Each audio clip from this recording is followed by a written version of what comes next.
a couple years ago or a year ago, we had a submarine lost in ocean. It was called Ocean Gate, where people was just paying $250,000 per seat to go down and take a look around the Titanic. And the submarine was lost, it imploded. But on that submarine was a billionaire, the billionaire, and he brought his 19-year-old son. He's dead, and his son is dead, and he had a wife and a daughter. His lineage is gone. And I think what Darwin is trying to say, and what I think Kenny is trying to say is, if you're a billionaire, you guys understand the difference between a billion and a million. You know, a million seconds is 2 weeks. A billion seconds is 33 years. That's the difference. 2 weeks versus 33 years for 1 million versus 1 billion. You got a multi-billionaire who had just one son. And now they're both gone on a submarine. If the man would have built his lineage the way King Solomon did, or whoever biblical persona you want to say that just had sons, if this billionaire had sons, he took his favorite or his youngest or the one that loves the ocean down, and they die, but he got 6 more on land to continue the legacy, to run the company, to keep things going, to protect the women, protect the daughter, protect the mom, protect Wakanda. Is that so bad? I think that's all they're saying. And I don't think that that's necessarily bad. I get they argument. Now, if you just a nigga that worked as a forklift driver at Home Depot and you got 6 kids, that might be a problem. But if you a billionaire that's doing shit and is contributing to many lives, many families, many people, you're employing thousands of people and keeping them fed and alive and functioning on planet Earth. Is it so bad that you're creating a legacy and an empire to keep shit going in case something like you die in a submarine? Why can't he just give his wife 4 boys, 5 girls, and keep it pushing? Why you have to spread it? You can just spit that out. Weed every day. Damn, bro, you tripping. Our grandmothers used to do it. I think you need to expand your POV. Our grandmothers used to do it. How many brothers and sisters did your mama have? It's something in the water now, man. It's different. Yeah, it's different. I'm up 6. Yeah, my grandmother had 11 children. Add something in the water. But back then they was able to do it. But now all of a sudden you gotta spread your seed to 32 different women to have a bunch of kids. Come on, man. Like, where you get 32? Why you do that number? I'm being over exaggerating. I'm over exaggerating. You know I'm being. Plus we ain't had no fault divorce either. So just keep on going. Keep on going. What does the no fault divorce have to do with spread your seed? So if none of your children's mothers are making noise, they're kept. All your kids are kept, and trust funds are put in each place, and your kids have a chance of being aspirational, and you're optimistic, and this is your goal. This is what I want. You're playing out your life how you want. You're running your race the way you want. You could say I'm a clown from the outside. He could come and buy your barbershop and just smash it, and then you have to cut hair outside just because you said what you said. How much is he buying my barbershop for?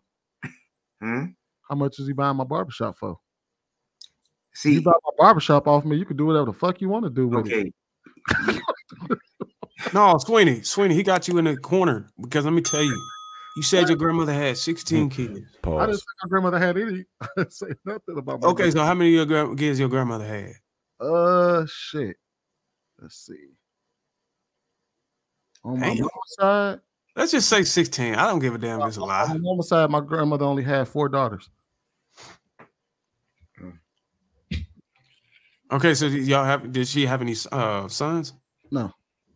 Damn. Yeah, 4 daughters. Okay, so who on the panel has a grandmother or somebody who had like a whole bunch of kids and had sons? 11. 11? Yeah. So would you rather? I was at 6. Would you rather your granddad was in that life, right? Oh yeah, absolutely. Until he passed, but yeah. Would you rather your granddad would have been a multi-millionaire on the television network, or you rather it be how it is now? Because I think the difference would be you probably wouldn't be on this panel, right? If I was a if your grandfather was not in your daddy's life, in your uncle's life, and he was passing that wealth down to you, you probably wouldn't be on this panel. You would be on your way. Trevor being my outcome would have absolutely been different. Exactly. I think a lot of black families right now in 2024 would be totally different if we had a whole bunch of Nick Cannons back in the 40s and 50s passing out generational wealth. Now here's the thing, right? Is that what we value more? I'm not gonna say I know my outcome would be different, but does that mean it would necessarily better? Right? It depends on what you value, right? Because what I do value is, you know, getting together for fellowship on Sundays with my family, right?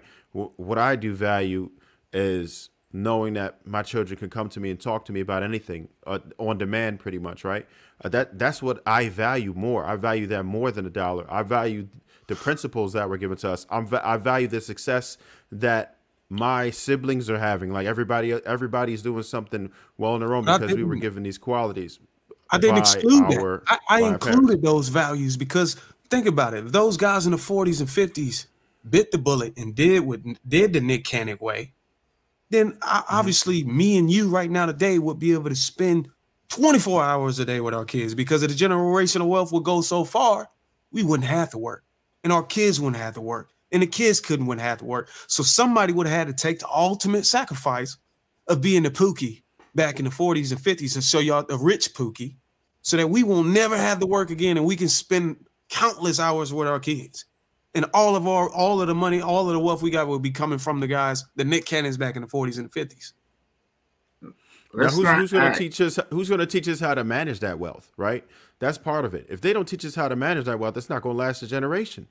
So no matter how you spend you're saying by 2024, with me and you rich off of our Nick Cannon dad back in the 40s, 50s, you don't think by this time we would have had enough knowledge to be able to manage the wealth? If we made it this far, the wealth has gone this far.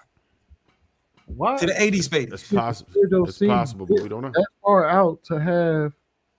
Okay, Bruce, I get what you're saying. Basically, you're saying that the wealthy man should be able to spread themselves and spread the wealth, right? I get what you're saying. I think that's the goal of a man who's making that much money and having that much kids is for his kids don't ever have to work again.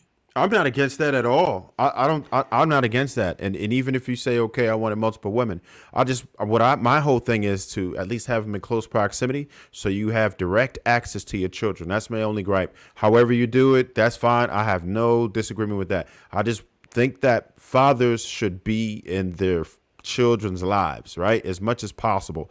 That's the only thing that I would say. If you say, all right, I need mad chicks to do this, cool, go ahead. Just keep them in close proximity so you have direct access to your children. That's the only thing that I would say. Nick Cannon is taking the ultimate sacrifice so his kids and his grandkids can be in their kids' life as much as they want.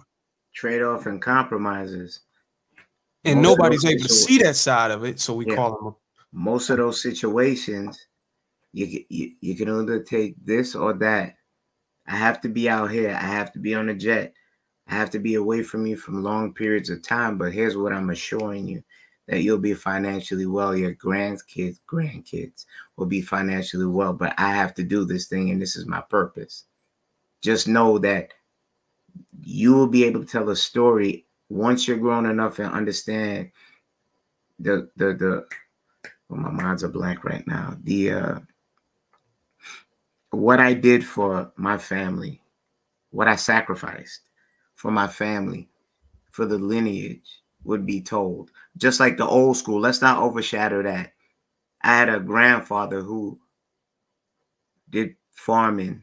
He was a butcher in the islands and did this. He would leave early in the morning and come home late at night. Rinse and repeat. But my grandmother never wanted for nothing. We had people in our families that, okay, Papa, you don't see him. You don't see him but much. You see the boots there. You see him leave early in the morning. He doesn't have a choice. So now, different because all the kids are in one household and not spread around. I think there's always that trade-off. Okay, so I chose to have 9 different kids, but I'm working a jet-set lifestyle. But here's what I can assure. I'm not a deadbeat. I'm not giving that personal time like a 9-to-5 dad would be able to give. But guess what? It's a trade-off. My kids are never going to have to want for nothing. They'll have nannies. They'll have the best education. The moms are to be kept. That's my trade-off. It's always a balance. I believe in the balance, right? So I can't disagree with that. But I don't want people to think that that's the only way that you can build generational wealth. A lot of us know about money, but we don't talk about money, right? Like, you know how many people build generational wealth just through a policy, right? By having the correct policy that they paid into and leaving generational wealth behind. There's so many different ways to do it with the money without breaking your back or causing, like just missing out on your family altogether. There's so many different ways to do that. It's just a balance, right? So you have to find what kind of balance that you're comfortable with. I do believe in the man going as hard as he possibly can, as hard as his body will allow us. That's our ultimate sacrifice. And a lot of us kill ourselves doing that. But we try to at least give as much as we can while our children are young and they're impressionable ages. Once they're like 20 years old and all that, and you could call me up, you could video chat me or whatever. But for that time period when you decide you want to have children and those impressionable years, they need you, right? I'd say from 0 to at least a good 16, right? Where you're like really in it. And you do what you got to do. And before that, do whatever you need to do as a man. After that, get right back to it. But in that time period, don't stop your hustle. But you got to, I would suggest modify it a bit so you can have the children. And the less children you have, the easier it is. But when you have more children, I would advise you to have them close to you. You know, one of the things I'm always advised by men like Shannon, JR, Bruiser, you know, because, you know, there's a lot of men that I look up to, right? One of the main things they tell me, especially knowing that I'm a barber, is they're trying to teach me ways for my money to make money for me. That way I can spend more time with my kids.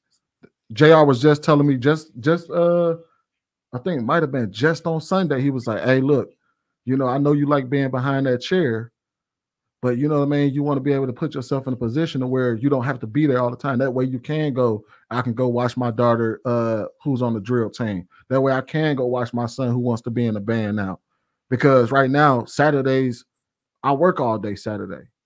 So I value being there for my kids. So, but like that's the advice I'm always given by men who make way more money than me. They say, make sure you try to find a way to get your money to make sure that you put yourself in a position where you can be there for your kids, that you have more time for your family. Because we see it a lot of the times.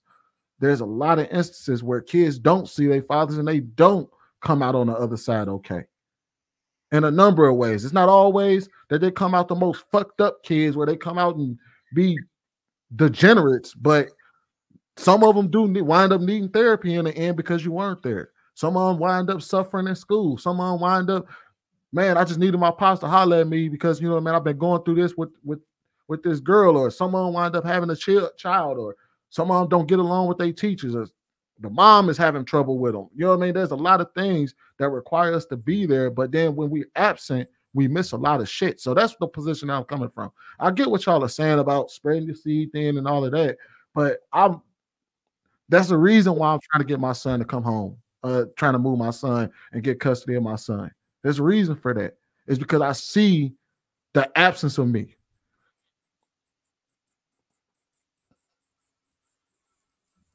Yeah, that's really important, man. And it's going to work out for you, brother. It's going to work out for you. How old is your son that you're trying to get? He's 13. Oh, yeah. And now's the time to get him back. Yeah.